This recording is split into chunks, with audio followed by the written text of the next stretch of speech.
सरकार को अच्छी तरह से पता है कि उनकी इनकाउंटर नहीं हुई है, बल्कि उनकी हत्या करवाई गई है और हत्या करके उनकी लाश को फेंका गया और वहां गोली मारी गई।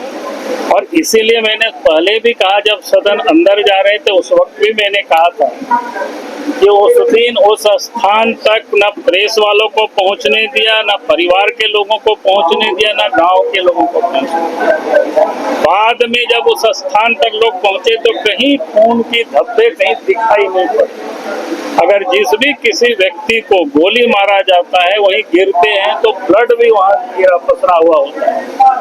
बिल्कुल ये स्पष्ट है, उनकी हत्या कर दी गई है। और इसीलिए सरकार को पता है कि जिस दिन सीबीआई की जांच होगी वो सारे हत्यारे लोग पकड़े जाएंगे, किनके निर्देश पर हो रहा था ये भी सब सामने आ जाएगा।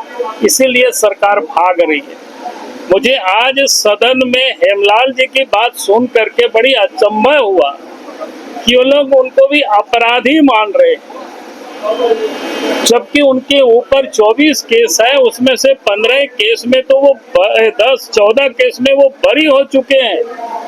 10 में से 5 केसों पर वो जमानत पर है और 5 का जमानत के लिए प्रोसेस पर था।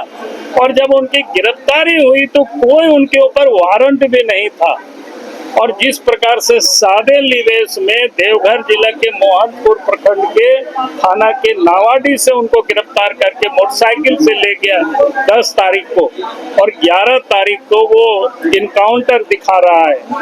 और ये लोग जैसे कह रहे हैं कि वो अपराधी थे, तब तो मैं कहूँगा कि सदन में जो इसको आज सोम गुरु कहते हैं उनके ऊपर भी कितने सारे मामले थे। आप सबको पता है, तिहाड़ जेल में भी वो बंद रहे हैं, हत्या के आरोप में बंद रहे हैं, रिसीवर कांड के ये में बंद रहे हैं। लेकिन हम तब भी उनको हत्यारा नहीं कहते जब तक कोई अदालत उनको दोषी नहीं करार देती। अगर अदालत किसी को क्लीन चिट देता है तो आदमी मानता है कि इनको फंसाया गया, लेकिन आज उनको सजा नहीं हुई है, अदालत ने उनको दोषी करार नहीं दिया है। उसके बाद सदन के अंदर अगर विधायक कहता है कि वो अपराधी थे तो मैं समझता हूँ कि जानबूझ करके आदिवासी नौजवान जो गांव गरीबों के हक के लिए जो लड़ाई लड़ते हैं उनको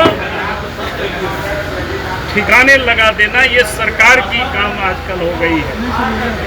दूसरा एक और देखे कि सदन में वो गलत वो भी कह रहे थे कि भाई नगरी की जमीन को अधिग्रहण किया। मैंने सवेरे भी कहा था भाई 56-57 में जब जमीन की एक्वायर हो रही थी बिरसा कृषि विश्वविद्यालय के लिए, उस समय भी नगरी के लोगों ने उसका विरोध किया था, अपोज किया, नहीं लेने दिया। और उस समय राज्य के उस समय बिहार के जो तत्कालीन मुख्यमंत्री थे जमीन पर आकर के देखा कि हाँ एक खेती की जमीन है, और उन्होंने एक्वायर करने से इनकार किया और बताया लोगों को कि भाई आप अपना खेती बाड़ी करो।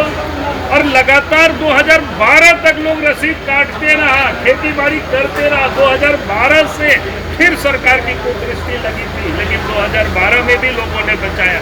और किस प्रकार से सदन के अंदर सत्ताधारी दल के विधायक के द्वारा गलत इंफॉर्मेशन दिया जाता है।